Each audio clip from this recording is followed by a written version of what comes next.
Buenas noches. Si gusta, vamos a esperar un par de minutos nada más a que dé la hora y se conecten los compañeros que hacen falta y ahorita comenzamos con el tema. Muchas gracias.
Muy bien, ya estamos en hora. Yo creo que podemos comenzar con el tema, también para que no se nos atrase tanto el tiempo.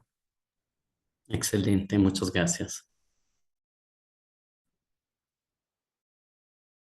Buenas noches, yo soy doctor David y el tutor es doctor Alejandra Lara López y mi tema de hoy es signos de pérdida visual funcional no orgánico. Muy bien, empezamos. Bueno, para una introducción de la pérdida visual no orgánico o pérdida visual funcional, para mí es un tema muy interesante que probablemente todos han visto un paciente de este tipo en nuestro consultorio, pero probablemente no siempre nos da cuenta si son pacientes con este tipo de pérdida visual funcional.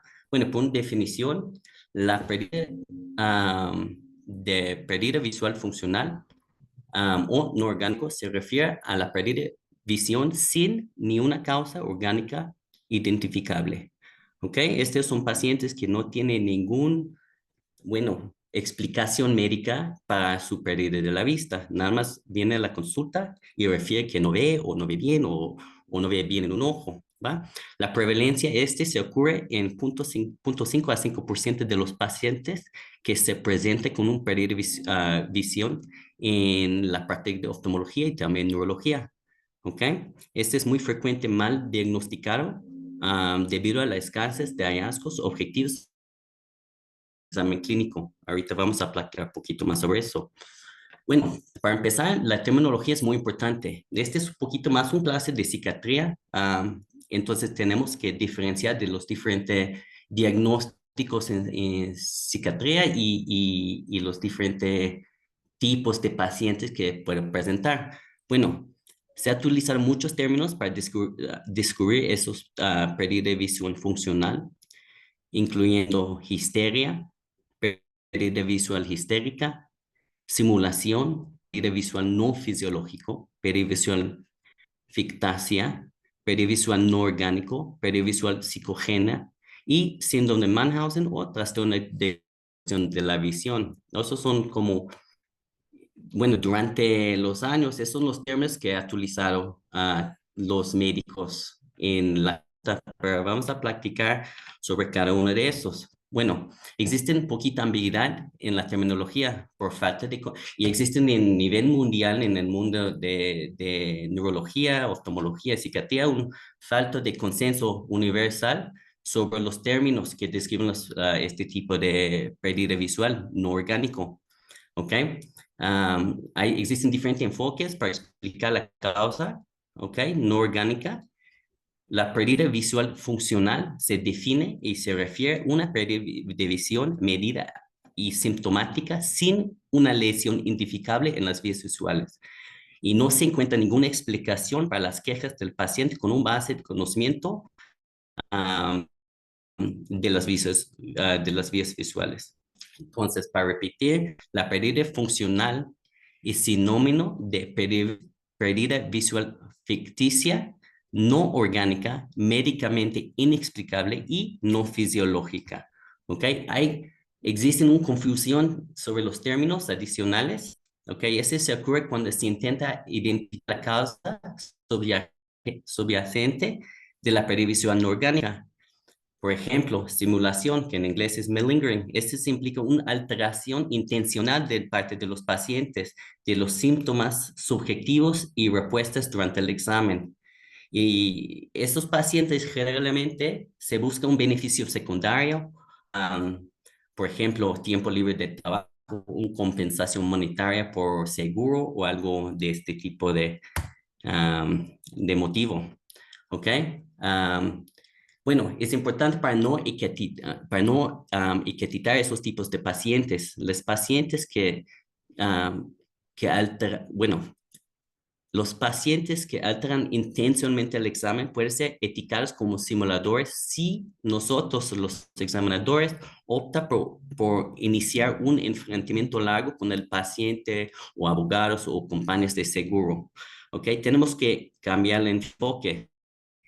Hay un enfoque alternativo. En lugar de etiquetarlos, es preferible reportar la pérdida de visión como no funcional o pérdida visual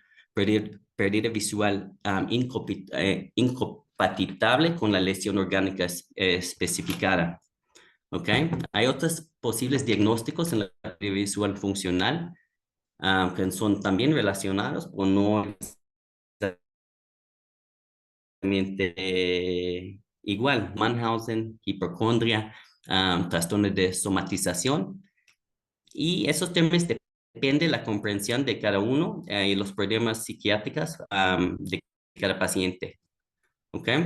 El síndrome de Mannhausen, para empezar, y el trastorno de conversión son los primeros dos que vamos a practicar. El síndrome de Mannhausen es un trastorno facticio en el que el paciente intensamente cambia los signos y síntomas físicos. En este contexto, la pérdida visual puede presentarse síntomas asociados como hinchazón párpado, inyección conjuntival o hemorragias. La mayoría de esos pacientes tiene unas lesiones, unas presentaciones autoinflictadas. Los pacientes pueden poner una gota pueden ir a la consulta con un ojo rojo y, y así solo puse algo que ya mencioné, ¿ok? En trastornos de conversión, los síntomas físicos con la pérdida visual pueden reflejar un conflicto interno en los pacientes y el término trastorno de conversión reemplaza la antigua diagnóstica de histeria. Okay, durante la historia de la psiquiatría existen unas diferentes definiciones de la histeria. Charcot atribuye los síntomas histéricos a un trastorno mental surgido la presente una lesión cerebral, pero Babinski se ha propuesto que los síntomas eran causados por la sugestión y curados por la persuasión. Y el Freud popularizó el término trastorno de conversión vinculado los síntomas físicos de un conflicto emocional. ¿Ok? Hipocondria, en esos pacientes se reportan excesivamente signos y síntomas y siempre creen que son más graves y enfermos de la realidad. Y esos pacientes siempre intentan convencer al examinador, los médicos, que sus problemas son graves.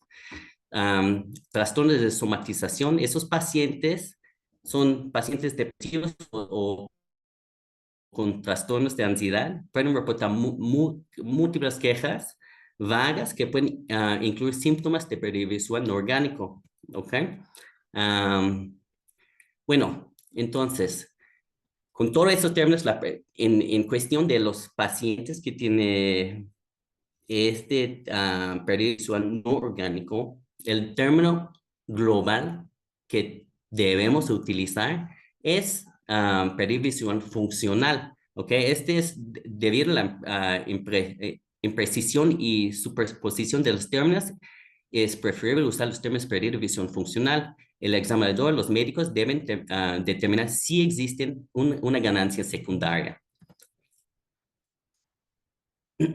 Es fundamental a tener un insight sobre los tipos de pacientes que ya mencioné con esos tipos de pérdida visual funcional y las actitudes de ambos, nosotros, los examinadores y los pacientes. Y el objetivo es, eh, eh,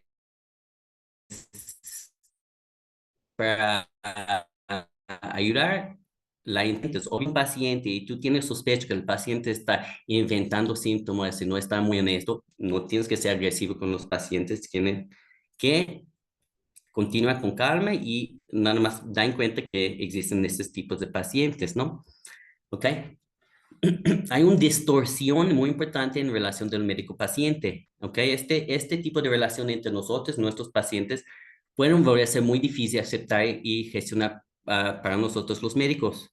Y en lugar de usar nuestro conocimiento para diagnosticar y tratar la problema real, el examinador, los médicos pueden sentir frustrada y volverse a sospechar la naturaleza del trastorno del paciente y también la relación adversarial, la relación que normalmente es una alianza contra la pérdida de visión, se transforma en adversarial. El paciente se queja de la pérdida de visión y el médico se intenta probar lo contrario.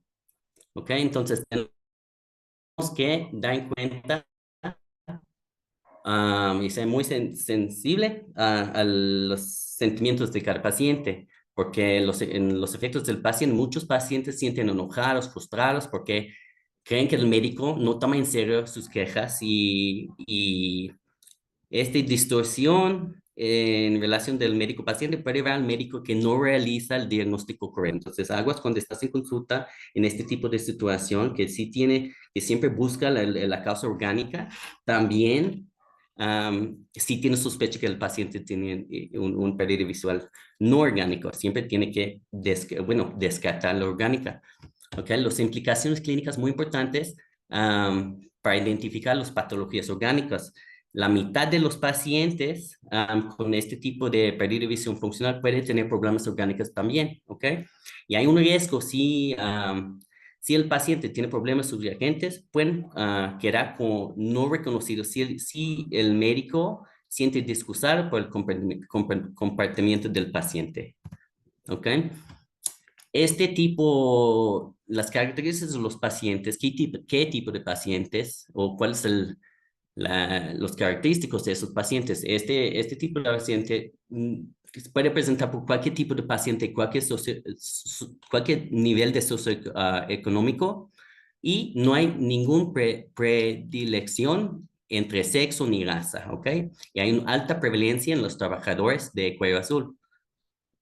Y una alta prevalencia, existen también que una alta prevalencia de trastornos psiquiátricos en adultos, ¿ok? Obviamente, más de los niños, ¿ok? En la psiquiatría existen unos subgrupos de pacientes con diferentes características que podemos identificar. ¿Ok? Maligno deliberado, el impostor preocupado, exagerador impresionable y inocente sugestible. ¿Ok? Este esquema nos ayuda a distinguir esos tipos de pacientes para evitar el término de histeria y para identificarlos y mejorar la interacción y ayudarnos al asesoramiento de los pacientes y su familia durante la consulta. ¿Ok? La vela de indiferencia, se caracteriza, es una característica clásica en los pacientes con pérdida visual histeria y solo se presenta en una minoría de pacientes y más en los pacientes con el perfil de inocente sugestible. Hay pacientes que tienen motivación financiera. Estos pacientes vienen a consulta y buscan ganancias financieras o días libres de trabajo o cualquier otra razón. Y probablemente dicen los libros que es más probable en el grupo de malingueros deliberados. Y en adultos a menudo relacionados con eventos traumáticos en niños con cuestiones sociales. Bueno, ¿qué tipos de quejas pueden presentar esos pacientes? ¿Cómo se presentan en la consulta? ¿Ok? Se requiere un alto grado de sospecha para diagnosticar este tipo de pérdida visual funcional. ¿Ok? No existe la queja, sino la queja principal del examinador debe depender de la historia de la examinación. ¿Ok?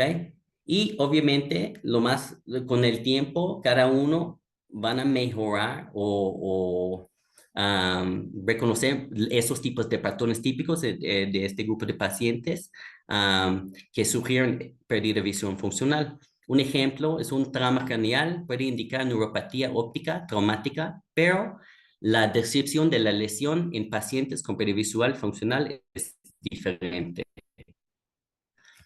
Bueno, los dos tipos de quejas que puedes escuchar en las consultas, seguro que cada uno va a escuchar esas quejas. Que doctor, los quejas de alarmantes, que son, bueno, más serios. Doctor, estoy ciego en mi ojo desde el accidente, o no puedo ver desde me cayó un químico en el ojo. Sí, esos tipos de quejas sugieren una ganancia secundaria. Y existen también unas quejas más vagas, como cuando los pacientes no pueden describir la pérdida visual más de ausente o borroso, o sí cuando preguntan más sobre sus síntomas o sobre la historia, las respuestas comunes son no sé o no pueden estar seguro. ¿Ok? Hay unos claves en los libros bueno, los síntomas que mencionan los pacientes comunes o menos comunes. Entonces, en los pacientes que sí tienen pérdida visual funcional, raramente, casi nunca describen síntomas típicos de neuropatía óptica verdadera, como no van a decir, hoy tengo pérdida del brillo, obscuramiento, piezas de la visión faltantes, puntos ciegos centrales, pérdida de campo visual, y casi nunca más, muy improbable que van a reportar metamorfosias. Bueno, también pueden presentar niños, pero la diferencia con adultas, bueno, hay mayor sospecha clínica de pérdida visual orgánico deben de la pobre recuperación y falta de compensación de los procedimientos en niños. Aunque se diagnostique pérdida visual funcional, es importante en seguimiento cercano en busca de desarrollo orgánico. En los niños, malingering, confrontación y reclamos de seguros son muy frecuentes. Los niños son menos sofisticados y altamente sugestionables. Bueno, en los niños, la frecuencia de pérdida visual funcional es un niño por cada 1000 por año. ¿Ok? En el grupo más común es niñas preadolescentes entre 9 y 11 años de edad. Los síntomas más comunes que reportan son dolor de cabeza, dolor ocular, dolor facial y una combinación, bueno, con otros síntomas adicionales. Igual en los adultos, la pérdida visual funcional puede coexistir con pérdida visual orgánica. Entonces, las causas y factores candentes, pocos niños tienen una enfermedad psicológica subyacente. La causa puede estar relacionada con, bueno, problemas psiquiátricos como falta de atención parental, conflictos familiares como el divorcio, cambio de escuela o cambio de ciudad. En cuestión de ganancias secundarias, muchos niños obtienen atención parental adicional debido a sus quejas de pérdida visual. A veces se presenta una discrepancia entre las dificultades visuales que reportan en las escuelas y observaciones en casa. Los trastornos más graves en este grupo es el trastorno de conversión. Puede estar presentado si el niño no es consciente de la pérdida funcional ni de la ganancia secundaria. Atención a los posibles abusos físicos o sexuales en esos casos. En raras ocasiones, un padre puede impulsar las quejas, como en el caso de Munchausen, por poder. Ok. Todas las pruebas de función visual requieren cooperación y esfuerzos del paciente. Por ejemplo, la agudeza visual, estereopsis, visión de colores y campos visuales. La pérdida visual funcional se sugiere cuando las respuestas y comportamientos del paciente no son consistentes con una lesión orgánica. Entonces, es algo que necesitamos, bueno, buscar en la consulta. Ya tenemos sospecha, tenemos que empezar y analizar de cada prueba. Pero para confirmar el diagnóstico, tenemos los médicos nosotros demostramos que el paciente tiene mejor visión que se reporta. Y para no hacer el diagnóstico, a menos que la agudeza y los campos visuales sean normales y los exámenes pupilares o oftalmoscópicos están dentro de los rangos normales. ¿Ok? Este es muy importante. ¿Ok? Bueno, los patrones, ay, perdón, los patrones de perivisión funcional, las presentaciones más comunes, pérdida de agudeza visual con campos visuales normales. Um, este prueba realiza pruebas sin despertar sospechas y el objetivo es para demostrar la visión es mejor de que el paciente afirme. Las técnicas para diagnosticar la pérdida visual, observar comportamientos inconsistentes, ya mencioné, por ejemplo, navegar obstáculos demasiado fácilmente cuando estás caminando o cuando cuando pide algo del paciente que sí ve, que sí, que navega obstáculos demasiado fácilmente. Y otra prueba es reacción pupilar, la respuesta pupilar intactas con una afirmación de ceguera total sugieren pérdida visual funcional. La propriocepción también es importante. Los pacientes ciegos pueden realizar tareas que requieren propriocepción, por ejemplo, pueden juntar los puntos de los dedos fácilmente enfrente de su cara. Los pacientes con pérdida funcional pueden tener dificultades. Hay otra prueba, se llama prueba de espejo, que mover un espejo y puede provocar movimientos de nistagmos en pacientes con visión relevando que pueden ver. Y la prueba de sorpresa. La prueba de sorpresa para sorprender al paciente con estímulos inesperados puede conformar la visión. Por ejemplo, escrito algo impactante y del paciente leerlo y ver su reacción. Las pruebas de electrofisiológicos, ¿ok? Potenciales evocados visuales se utilizan en esta prueba para documentar las vías visuales en pacientes que afirman ceguera. Esto, con reversión del patrón, ayuda a estimular la verdadera agudeza visual. Existen desafíos en esta prueba que los pacientes pueden alterar las respuestas para afectar los resultados. Por ejemplo, pueden desenfocar, pueden evitar el estímulo. ¿Ok? Y alterar los resultados para, en muchos casos, para manipular del examinador. Bueno, cuando los pacientes se presentan con una visión perdida unilateral severa, utilizamos una técnica, bueno, para los métodos, para pérdida visual bilateral también se pueden aplicar a la pérdida unilateral a cubrir un ojo no afectado.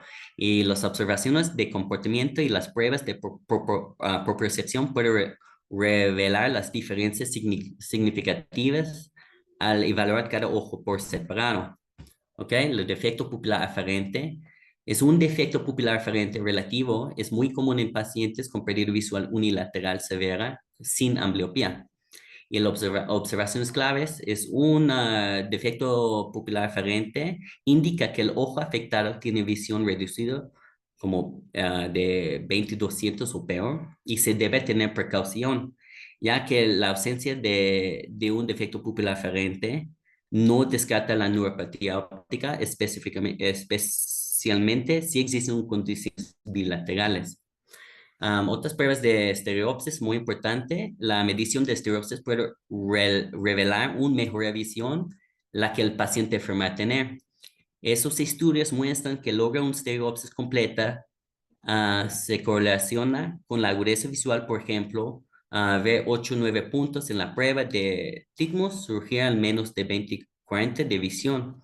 Los desafíos en estas pruebas, los pacientes pueden cerrar un ojo durante la prueba, lo que puede alterar los resultados. La prueba de duocromo, este implica una superposición rojo-verde en el gráfico ocular. Ha visto esta prueba del protector, permitiendo la diferenciación entre los dos campos visuales. Lee mejor lo que afirme su agudeza visual, indica visión funcional en ojo afectado. Y tenemos que considerar y asegurarse que la configuración de las pruebas sea apropiada para obtener resultados confiables. Otra prueba es las placas de color, lente rojo verde. Pues, se pueden utilizar las placas de colores Isahara con lentes rojo verde para evaluar los niveles de visión. Y si se coloca la lente rojo sobre el ojo afectado y el paciente lee las placas, sí se confirma una visión de al menos 2400. La gráfica ocular polarizado, los gráficos de proyector disponibles comercialmente con letras polarizadas permiten la evaluación independiente de cada ojo y al observar rápidamente los movimientos oculares en el examinador puede demostrar mejor agudeza en el ojo afectado.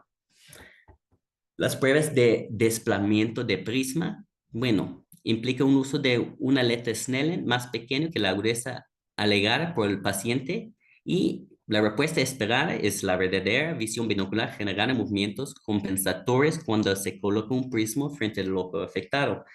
Y la falta de este tipo de movimiento ocular sugiere que el ojo puede no ser funcional. Disociación de prisma es otra prueba que utilizamos. Utilizamos prismas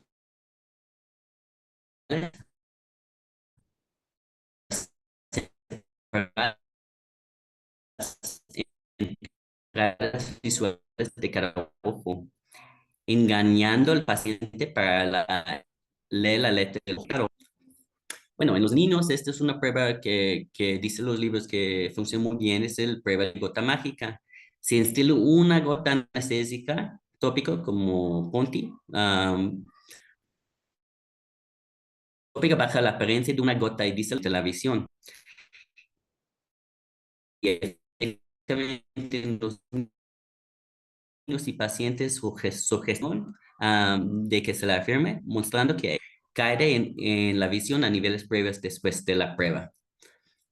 Una pérdida moderada de la visión monocular. Este se define como la pérdida moderada en un ojo. Se caracteriza por agudeza visual que oscila entre 20/40 y 20/100. Existe un desafío que los examinadores pueden encontrar pacientes más sofisticados y consistentes de su capacidad visual, lo que dificulta demostrar la agudeza mejorada. Del campo visual no fisiológico, sugiriendo causas no orgánicas para los síntomas del paciente. Agudeza conteo. Esta prueba tiene como objetivo confirmar los pacientes con pérdida de agudeza moderada pueden ver mejor lo que afirmen. En esta prueba, el paciente debe contar el número de letras visibles en una línea específica independientemente de si puede leerlas. Y la investigación demuestra que la capacidad de contar letras de línea 20-10 generalmente requiere un agudeza básico de 20-30 o mejor. La prueba de visión cercana. El examinador utiliza un cartón de lectura que muestra letras tamaños 20-20. Se pide al paciente que lea en altavoz con ambos ojos abiertos. Y se introduce también evaluación con bolígrafo. Se introduce un bolígrafo vertical entre los ojos del paciente en materia de lectura. Si el paciente sigue leyendo sin mover su cabeza, se confirma la capacidad funcional en ambos ojos. La técnica de nublamiento. Esta técnica de nublamiento sirve para obscurar la visión en el ojo bueno, para evaluar la función del ojo supuestamente afectado. Se utiliza un foróptero. El examinador ajusta las lentes para crear un desenfoque en el ojo bueno y luego solicita que el paciente lea una línea especificada. Y bueno, los desafíos, los pacientes pueden dar cuenta del desenfoque y responder cerrando un ojo bueno, lo que pueden comprometer los resultados de la prueba. Las pruebas de campo visual, incluso sin quejas, los pacientes con pérdida de agudeza visual funcional suelen mostrar campos visuales constrictos que pueden evaluar mediante pruebas y normalmente esos pacientes mantienen pequeños islotes centrales de la visión, indicando posibles problemas no orgánicos y diferenciación de la pérdida de campo visual orgánica. Para distinguir la pérdida de visión funcional, podemos también utilizar la prueba de campo visual tubular, es la técnica de pantomima. La prueba de campo visual tubular, esta prueba confirma si los campos visuales mantienen su tamaño a medida que cambia la distancia de la prueba, y la técnica de pantomima.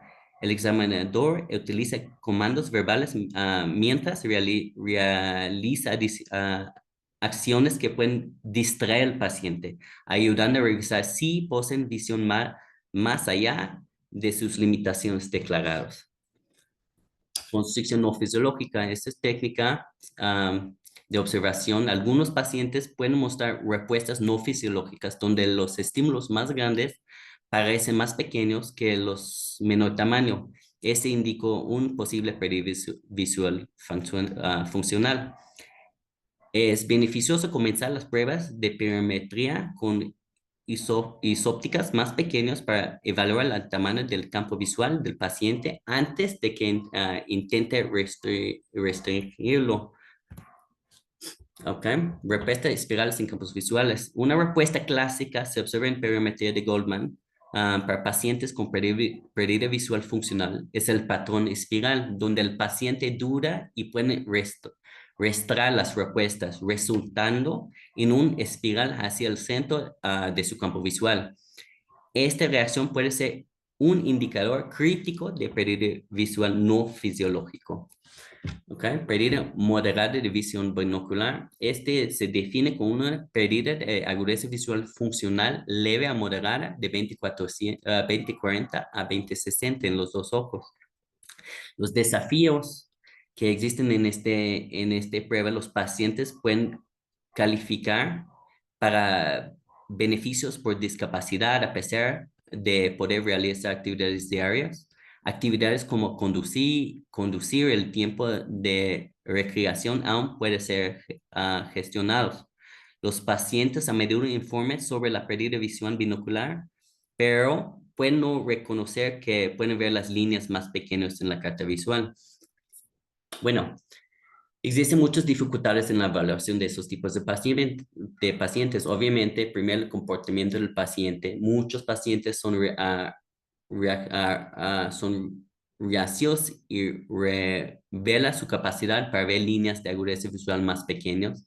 Y el enfoque de las pruebas. La mayoría de esos tipos de evaluaciones en la consulta deben basarse en observar respuestas no fisiológicas durante las pruebas de agudeza y campo visual. Un diagnóstico preciso es un desafío debido a las respuestas del paciente que pueden no reflejar la verdadera capacidad visual. La pérdida funcional del campo visual se caracteriza por patrones únicos, incluido el túnel y el spiral, y el menudo indican una naturaleza no orgánica de la pérdida de visión. Los puntos claves son los déficits del campo visual, pueden ser la manifestación primaria de la pérdida visual funcional. Es importante para reconocer las características clínicas que distinguen la pérdida funcional con las causas orgánicas, ¿ok?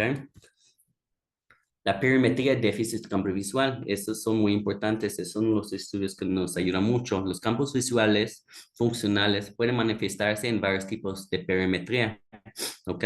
Los puntos claves, los defectos del campo visual como hemianopsias, pueden simularse en perímetros atomizados. Los parámetros de fiabilidad, como los falsos positivos o negativos, no son muy efectivos para identificar alteraciones voluntarias en el campo.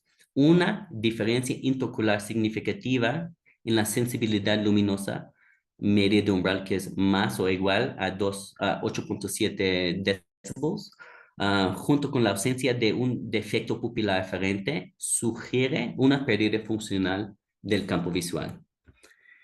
Hemianopsia bitemporal es otro tipo de presentación. Este tipo de pérdida visual funcional puede ocurrir cuando los pacientes no son conscientes del base anatómica.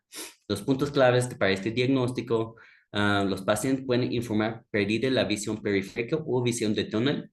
El diagnóstico depende de la discrepancias entre las pruebas del campo visual monocular y binocular. Y en estas pruebas monoculares pueden revelar una hemianopsia bitemporal que no es aparente cuando se prueban ambos ojos juntos debido a su posición del campo visual temporal, solo es percibido por el ojo ipsilateral.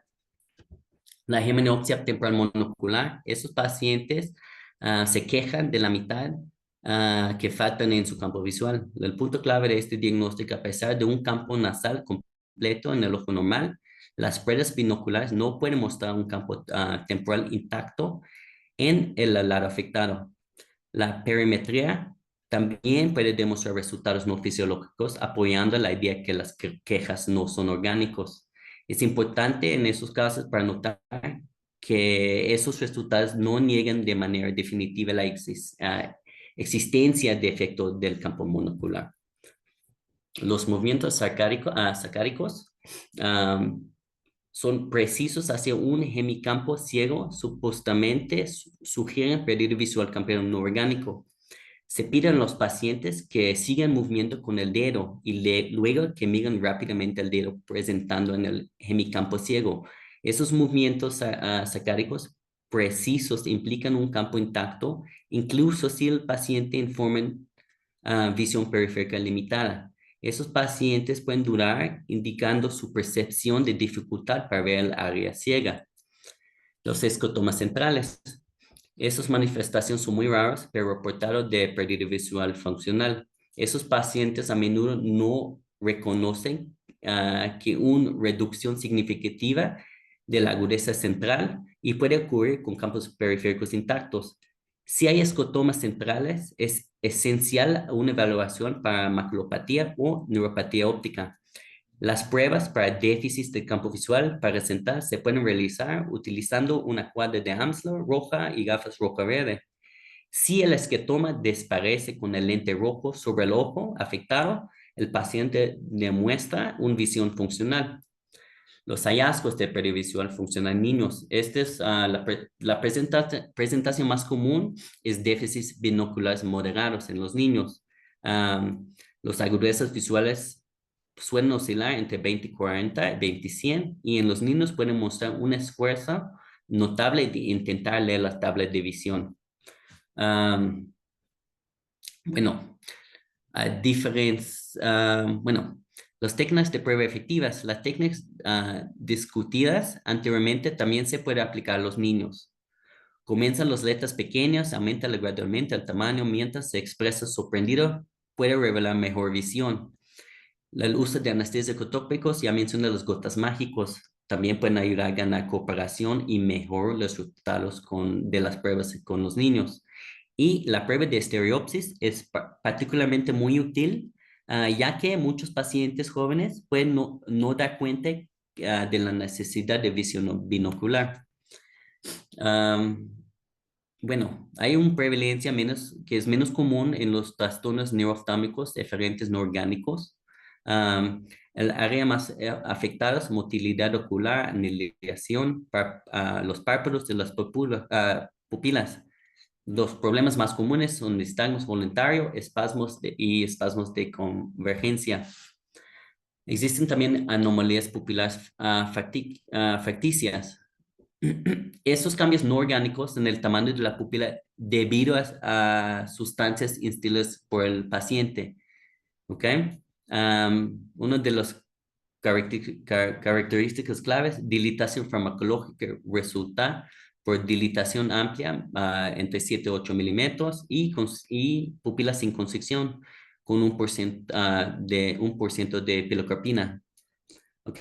Debe distinguirse de las parálisis de tercer nervio también y la pupila tónico.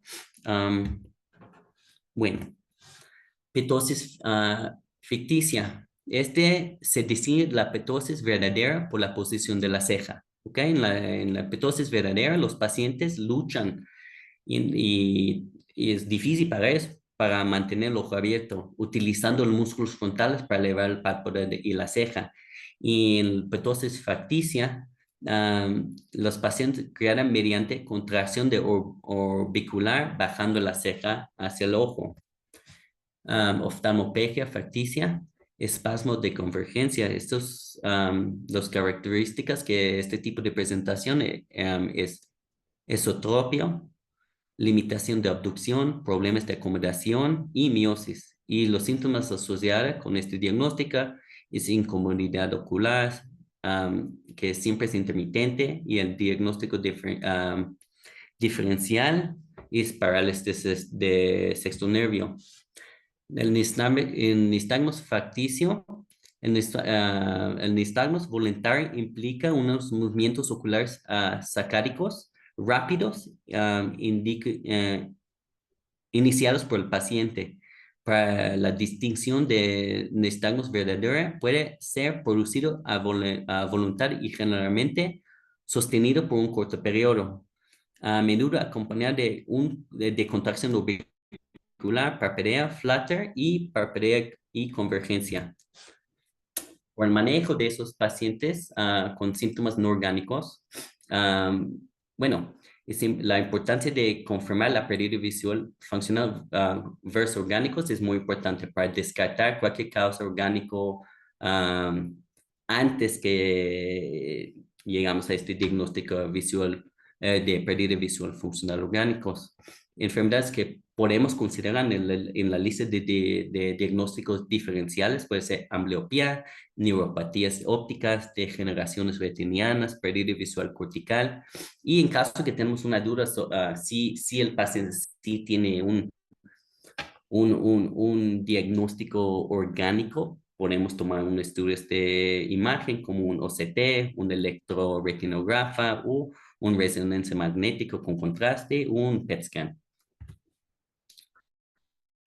¿Cómo manejamos estos tipos de pacientes? En adultos que comenzamos con empatía y aliento por parte del médico, ¿ok? Tenemos que reconocer hallazgos de exámenes normales, la visión periférica, los nervios ópticos, la visión periférica está normal, los nervios ópticos parecen saludables, no hay ninguna evidencia de enfermedades neurológicas graves y las intervenciones más comunes son lentes de baja potencia y lentes de contacto. Tenemos los consideraciones psicológicos y el seguimiento de esos pacientes. Algunos pacientes pueden no regresar demandando explicaciones. En los libros, en los estudios, muestran que la mayoría de los pacientes están menos molestos con tiempo y pueden ocurrir, sus problemas pueden ocurrir resolucionados espontáneos. ¿Ok? Es importante, la importancia de abordar las propuestas no fisiológicas.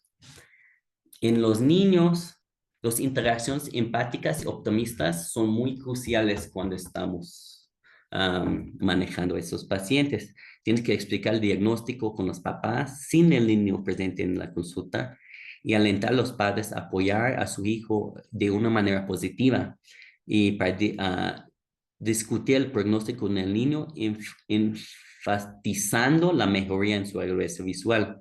Y en el segmento tienes que citar a los pacientes en 3 meses y la falta de mejoría sugiere un trastorno orgánico. ¿Ok? Bueno, por el pronóstico en los niños, dicen en los textos que es generalmente excelente. ¿Ok? Los estudios muestran una mejoría significativa. Un tercio, 30% de los pacientes se presentan un mejora espontáneamente, un otro tercio mejora en un día y 3/4 de los pacientes mejoran en 2 meses. Y este es todo de mi parte. No sé si el doctor tiene algo para agregar o si alguien tiene alguna pregunta o comentario sobre el tema. No, sí. Muchas gracias, doctor David. Igual, antes de complementar un poquito aquí el tema, es dudas que hayan quedado.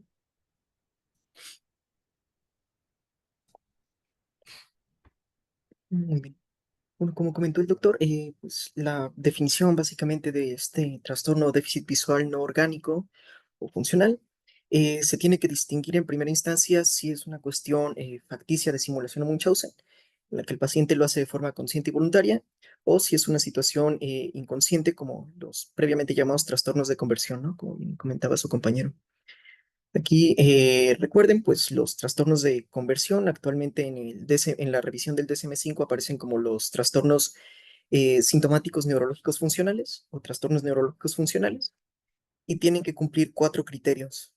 El primero, pues evidentemente que haya una alteración o sensorial o motora que esté afectando al paciente, que no tenga una explicación por las alteraciones orgánicas o estructurales, que tenga repercusiones por parte de la funcionalidad, por parte de la vida laboral, académica, social del paciente, y como todas las patologías que hay en el DCM, que no sea explicado por otra enfermedad, por el uso de sustancias o por cualquier otra alteración médica, física o psiquiátrica.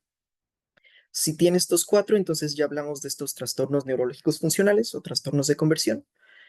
El problema, como bien comentaba su compañero, también es esta ambigüedad en la que es una patología psiquiátrica, entonces el abordaje es por oftalmo, es por psiquiatría. Evidentemente no son solo manifestaciones funcionales neurológicas a nivel visual, también se llegan a presentar a nivel auditivo, se llegan a presentar a nivel motor, como decíamos.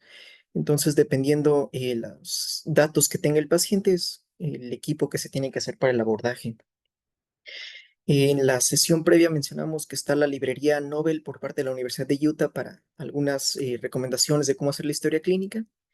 Aquí, cuando se habla de la pérdida visual no orgánica, probablemente el grupo que más lo ha estudiado sea la Sociedad Norteamericana de Neurooftalmólogos, sí, el NANOS. Ellos tienen así como varias recomendaciones.